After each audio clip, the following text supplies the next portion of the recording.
Hello. Hello Kunal, कैसे हो? मैं तो ठीक हूँ, आप कैसे हो? मैं अच्छी हूँ। और बताओ। मैं पूछ रहा था कि रीनीट का क्या है मतलब। अच्छा, नीट के बारे में जानना है? आपने न्यूज़ देख के आए हो ना? हाँ। बैठो। नीट का एग्ज़ाम को पता है, जो एनटीए है वो नीट का एग्ज़ाम हर साल कंडक्ट करवाती है। और बहुत बड़े स्केल पे जो है वो एस्पिरेंट्स में एग्ज़ाम में पार्टिसिपेट करते हैं, बहुत सारे बच्चे डॉक्टर बनने के लिए। तो इस बार जो नीट का एग्ज़ाम हुआ है वो सब कहा जा रहा है सबकी तरफ से कि वो कॉम्प्रोमाइज़ हुआ है अलग अलग लेवल्स पे।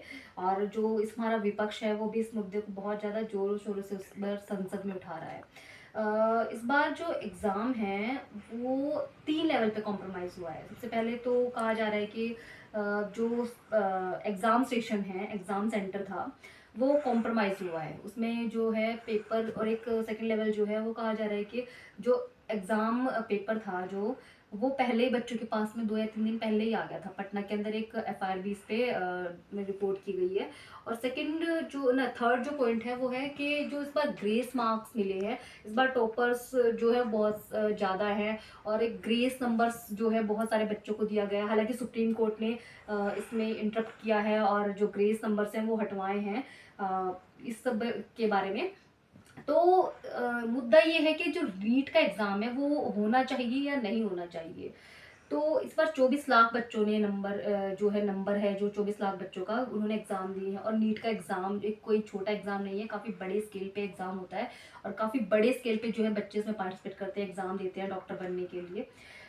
नीट का जो एग्ज़ाम है, देखिए कोई भी सरकारी संस्थान जैसे एनटीए जो इसमें एग्ज़ाम कंडक्ट करवाया, कोई भी सरकारी संस्थान जो एग्ज़ाम कंडक्ट करवाती है, तो वो सबसे पहले तो उसका मेन जो रोल होता है कि उस एग्ज़ाम पे एक विश्वसनीय स्थिति बनाए रखना, कि आपने जो परीक्षा ली है बहुत ही सूझबूझ, समझदारी और एक बहुत ही फेयर तरीके से इस एग्ज़ाम को कंडक्ट करवाया है। बहुत ही फेयर तरीके से जो है इसमें जो रिजल्ट्स हैं वो आए हैं। पर इस बार ऐसा नहीं है, नीट के एग्जाम में ऐसा नहीं है।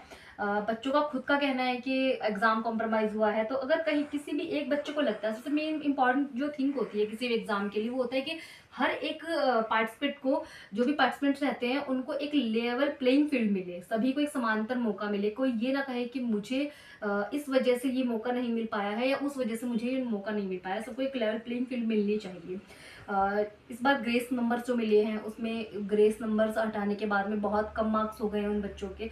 तो इस तरह की जो घटनाएं हैं मतलब सामने आ रही हैं।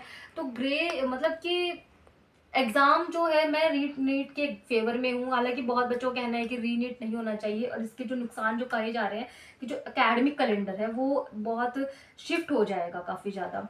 हालांकि मुझे, मेरा जो मानना है वो ये है कि एग्ज़ाम दोबारा से कंडक्ट होना चाहिए।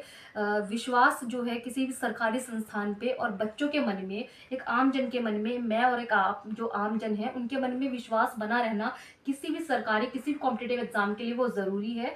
कि हम इस चीज़ पे विश्वास कर सकें कि सरकार ने ये एग्ज़ाम कंडक्ट करवाया है तो बहुत ही अच्छे तरीके से करवाया होगा। तो ये ज़रूरी है। एकेडमिक कैलेंडर, हाँ हम मानते हैं कि शिफ्ट होगा, बट अभी फिलहाल शायद किसी भी सरकारी संस्थान में और किसी भी एक सरकारी एग्ज़ाम के लिए ये ज़रूरी है कि उस पर जो आम जन है, वो जनता है लोकतंत्र के अंदर, वो इस पर विश्वास बनाए रखे। तो मैं जो है रीनीट के फेवर में हूँ, और ये ज़रूरी भी है हाल ही के अंदर, मुझे लगता है।